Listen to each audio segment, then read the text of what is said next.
Hello friends, সবাই তোমরা কেমন আছো? আশা করি ভালো আছো। তো আজকের আমি দেখাবো রেস্টুরেন্ট স্টাইল বিরিয়ানি বাড়িতে খুব সহজে তোমরা চটজলদি কি করে তৈরি করতে পারবে। তো চলো দেখে নাও।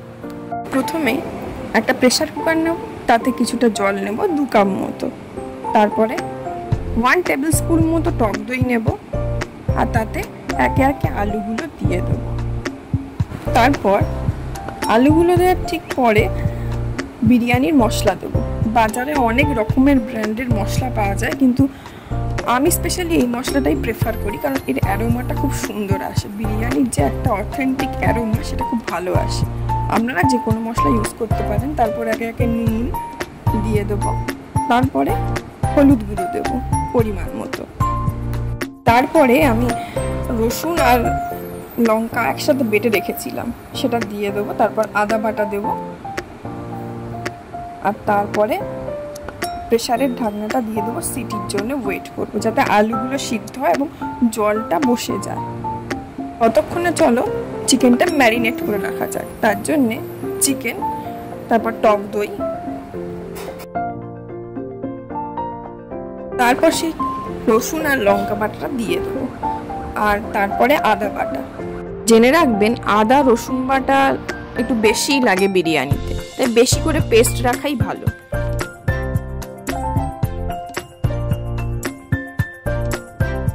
তারপর দেবো হলুদ গুঁড়ো পরিমাণ মতো।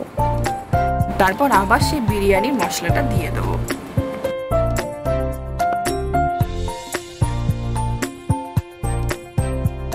তারপরে 1 টেবিল স্পুন মতো কেওড়া জল,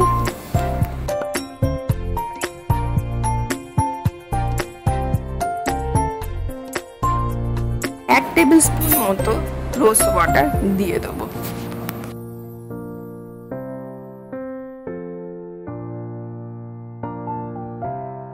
কাশ্মীরি রেড চিলি পাউডার দিয়ে দেবো। এতে ঝাল হবে না, কিন্তু রং হবে। আপনারা চাইলে এমনি গুঁড়ো লঙ্কাও দিতে পারেন। তারপরে একটু সর্ষের তেল দিয়ে ভালো করে মিশিয়ে নেব।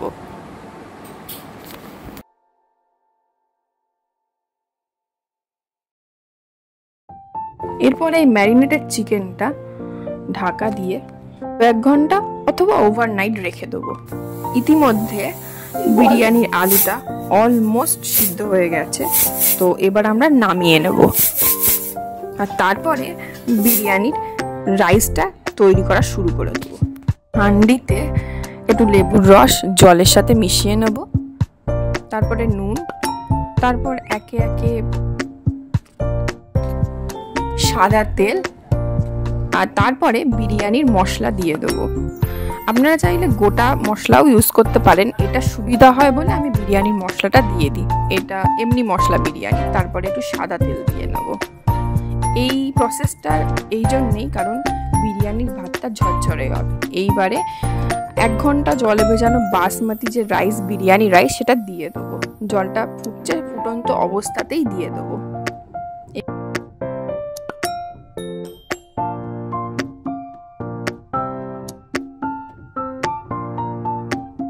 এবারে রাইসটা দেখে নেবো সিদ্ধ হয়েছে কিনা। এরকম হাফ ডান অবস্থাতেই রাইসটা নামিয়ে নেব, কারণ বাকিটা দমে সিদ্ধ হবে। এবার একটা কড়াইতে সর্ষের তেল নিয়ে নেব।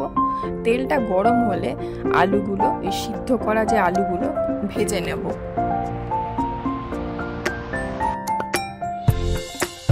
ওগুলো যখন লাল লাল হয়ে আসবে তখন তুলে নেব। সেই তেলেই সিদ্ধ করা ডিমগুলো নুন আর হলুদ দিয়ে ভেজে নেব।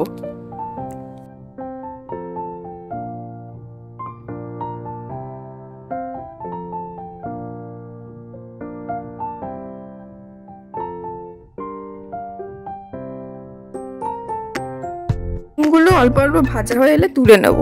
তারপরে বেশ খানিকটা সর্ষের তেল দেবো, এবং তেলটা গরম হয়ে গেলে পেঁয়াজ কুচি দিয়ে দেবো বেরেস্তার জন্য।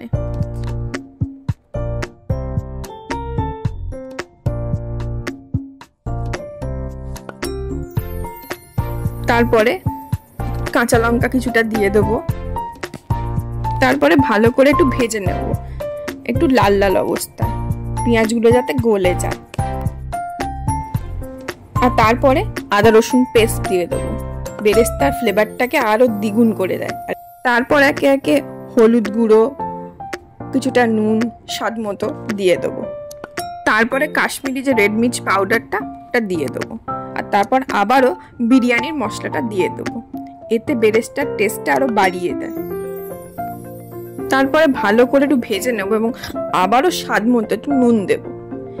এবারে চিকেনের পালা। তো কড়াইতে সর্ষের তেল নেব বেশ খানিকটা এবং তাতে একে একে সেই ম্যারিনেটেড চিকেনগুলো ভেজে নেব। চিকেনের এক পিঠটা ভাজা হয়ে গেলে আর অপর পিঠটা ভাজার জন্য চিকেনগুলো একটু উল্টে দেবো, যাতে দুপাশই ভালোভাবে ভাজা হয়, একটু ডিপ ফ্রাই হয়, যাতে এতে টেস্ট হয় চিকেনের। বাকি গ্রেভিটা যেটা অবশিষ্ট ছিল সেটাও দিয়ে দিলাম এবং ভালো করে একটু মিশিয়ে নেব। একটু এপিট ওপিট করে ভালো করে চিকেনগুলো ফ্রাই করে নেব, যাতে ডিপ ফ্রাই হয় এগুলো। চিকেন থেকে কতটা জল বেরিয়েছে। এই চিকেন এই জলেই কিন্তু সিদ্ধ হয়ে আসবে। আমি কিন্তু এক্সট্রা কোনো জল দেবো না, ঢাকা দিয়ে রেখে দেবো সিদ্ধ হওয়া পর্যন্ত। তারপর ঢাকাটা খুলে একটু আবার বিরিয়ানির মশলা অ্যাড করে নেব। চিকেনটা অলমোস্ট ভাজা হয়ে এসছে আর দেখো কত জল বেরিয়েছে, অলমোস্ট হয়ে গেছে। তাই আরও জল কমানোর জন্য ঢাকা দিয়ে বেশ খানিকক্ষণ রেখে দেবো চিকেনটাকে। এবারে মেন কাজটা হচ্ছে বিরিয়ানির স্টেপ বাই স্টেপ দিয়ে দমে দেওয়া সব কিছু। তো প্রথমে একটা বড় হাঁড়ি নিয়ে ঘি দিয়ে দেবো, ঘিটা ভালো করে মাখিয়ে নেব।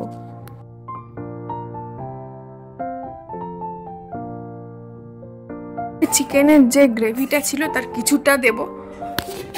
মানে চিকেন করার সময় যে তেলটা আর মশলাটা যে অবশিষ্ট ছিল, যেটা তৈরি হওয়ার পর ছিল, তার কিছুটা।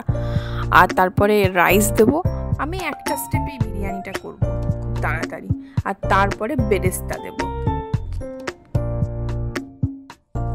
তারপর চিকেনগুলো সব দিয়ে দেবো এবং গ্রেভিটা কিছুটা রেখে দেবো। প্রথমে তো কিছুটা দিয়েছিলাম, শেষে ওটা কাজে লাগবে, সেজন্য আমি কিছুটা গ্রেভি রেখে দেবো। আর চিকেনগুলো শুধু দিয়ে দেবো। আর চিকেনগুলো দিয়ে ছড়িয়ে দিতে হবে চারিদিকে, যাতে ফ্লেভারটা থাকে। আর তারপরে ভাজা আলুগুলো দিয়ে দেবো একে একে। তারপর আবারও কিছুটা বিরিয়ানির মশলা চারদিকে ছড়িয়ে দেবো। তারপর কিছুটা গোলাপ জল দেবো।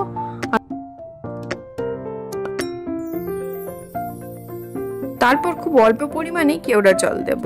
আপনারা চাইলে এটা স্কিপ করতেই পারেন। তো এই পরিমাণ মতো ঠিকঠাক দিতে পারলে বিরিয়ানির যে অথেন্টিক অ্যারোমাটা আসে। তারপর একে একে নুন দেব স্বাদ মতো, অবশ্যই যেটা যার স্বাদ। নুন কেউ কম খায়, কেউ বেশি খায়। তারপর চিনি দেব, যাতে টেস্টটা ব্যালেন্স থাকে, সেজন্য চিনি অবশ্যই দিতে হবে। আর তারপরে বাকি রাইসটাও দিয়ে দেবো।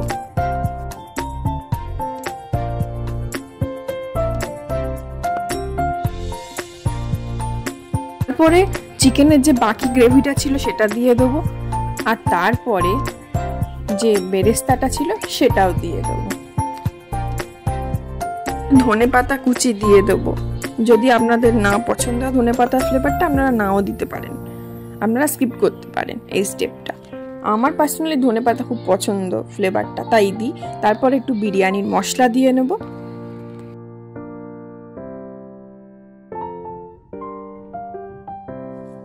তারপরে ভেজে রাখা সিদ্ধ ডিমগুলো একে একে দিয়ে দেবো। আবারও খুব অল্প পরিমাণে কেওড়া জল আর গোলাপ জল দিয়ে দেবো। তারপরে একটু মিল্ক পাউডার দিয়ে দেবো। এটা আপনারা নাও দিতে পারেন, তবে এটা দিলে টেস্টটা হয়, তাই জন্য আমি দিই এটা। আপনারা চাইলে লিকুইড দুধও ইউজ করতে পারেন, আমার কাছে ছিল না। আর আমার কাছে জাফরানও ছিল না, যার কারণে আমি দিতে পারিনি। আর আমি কালার খুব একটা পছন্দ করি না, তাই আমি দিই না। না থাকলে আমি কিছুই দিই না। আর তারপরে একে একে নুন, ঘি আর একটু সাদা তেল দিয়ে দিলাম। এতে কিন্তু সাদা তেলের জন্য কিন্তু টেস্টটা খুব ভালো লাগে বিরিয়ানি, আপনারা ট্রাই করতে পারেন। তারপরে একটু লেবুর রস দিয়ে দিলাম, যাতে বিরিয়ানিটা ঝরঝরে হয়, গায়ে গায়ে না লেগে যায়। তারপরে 2-1 ফোঁটা মিঠা তো দিয়ে দেবো। আপনারা চাইলে নাও দিতে পারেন, তবে দিলে বিরিয়ানির যে অ্যারোমাটা সেটা কিন্তু চলে আসে। তারপরে এই কাপড় দিয়ে একটা থালা ভালো করে ঢেকে নিয়ে এটাকে চাপা দিয়ে দেবো এবং দমের জন্য 20 মিনিট লো ফ্লেমে রেখে দেবো, যাতে বিরিয়ানিটা প্রপার দম পায়। আর ঠিক 20 মিনিট পরে দেখুন বিরিয়ানিটা একদম রেডি, ঝরঝরে বিরিয়ানি। তো আর দেরি কিসের, তাড়াতাড়ি বানিয়ে ফেলুন বাড়িতে বসে চটজলদি রেস্টুরেন্ট স্টাইল বিরিয়ানি। এইভাবে বিরিয়ানি অবশ্যই একবার বানিয়ে দেখুন। আর ভিডিওটা ভালো লেগে থাকলে অবশ্যই লাইক, কমেন্ট এন্ড সাবস্ক্রাইব করতে কিন্তু একদমই ভুলবেন না। তাহলে দেখা হবে নেক্সট আরেকটা ভিডিও নিয়ে। ততক্ষণ টাটা।